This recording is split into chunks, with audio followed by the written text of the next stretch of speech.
Luther King were assassinated. The Vietnam War was raging, and America was desperate for change.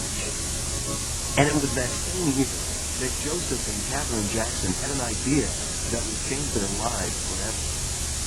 Their story begins in Gary, Indiana, a steel town located at the southern tip of Lake Michigan. Mr. Jackson worked in the steel mills. It was very hard work. It was physical labor, but steel workers were paid very well. I was operating a large crane, and the other job was a welder. I'm an odd welder too, so I had two jobs in order to keep the family eating bread or something.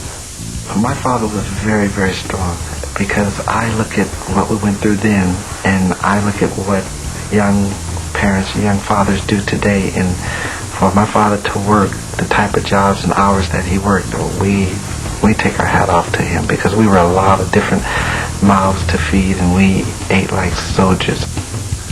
It was in this small house, coincidentally located at 2300 Jackson Street, that Joe and Catherine raised their 9 children. Maureen Rilette, known as Rebe. Sigmund, known as Jackie.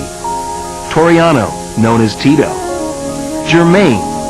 Latoya. Marlon. Michael. Stephen Randall, known as Randy. And the youngest of all, Janet. It was a 2-bedroom house, not the size of a 2-car garage. With 9 kids, you can imagine the room we had, but that's what we knew, so that was comfortable to us.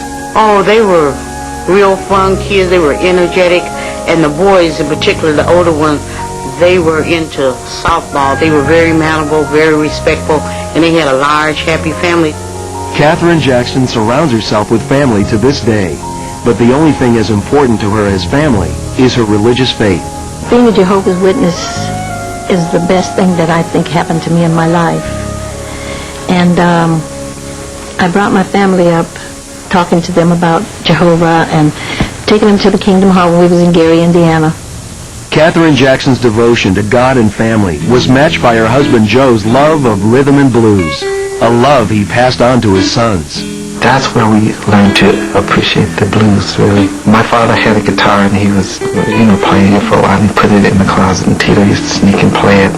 I'd play the guitar all day and have it back in the closet before he got home, until I broke a string, and he discovered that I'd been playing this guitar. It must have scared him to death, He disciplined Tito, and then after he finished doing that, then he said, okay, now show me what you know.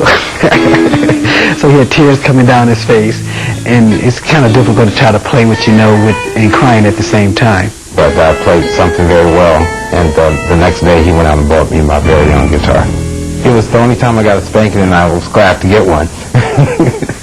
And that's when we started making harmony and singing, but even before then, my mother would wash the dishes, and some of us would be drying them, and she would sing these country songs, and we would make harmony with her. The very first song that we learned was the Cotton Fields Back Home.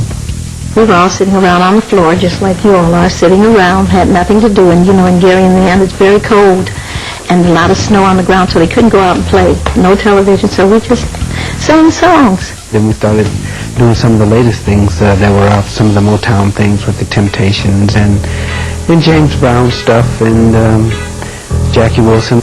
And so I noticed that the children had a lot of talent at that time, so that's when we decided we should cultivate it.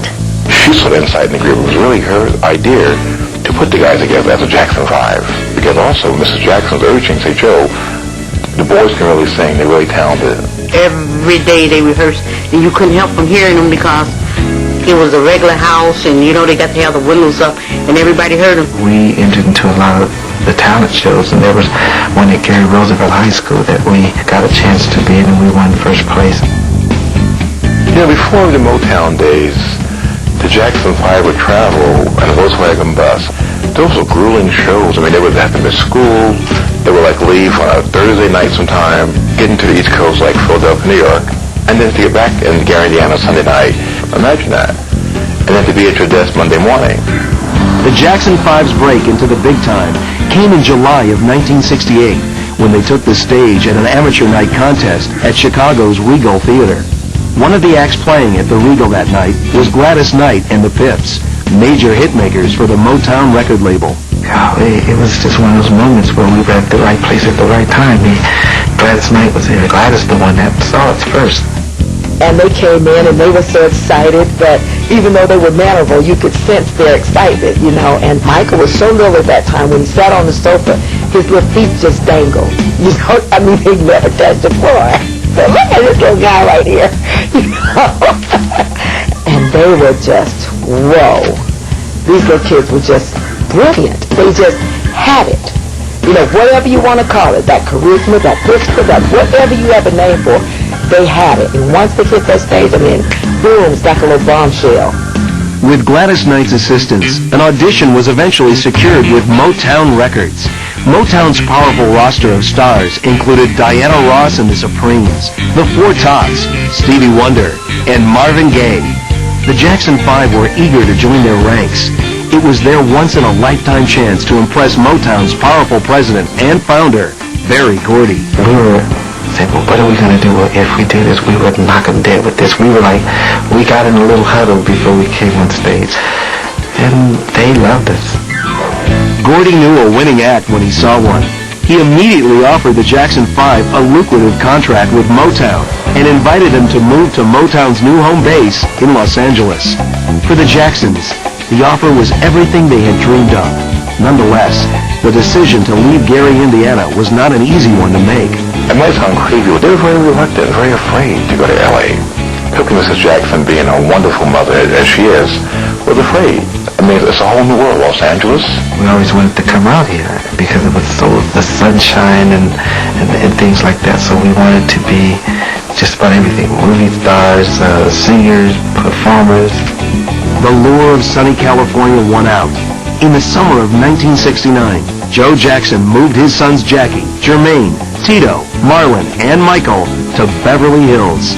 Life for the Jackson family would never be the same again. When famous families returned, the Jackson 5 beat the Beatles with a little help from their friends. Michael Jackson and the Jackson 5. America discovers the Jacksons, next on Famous Families.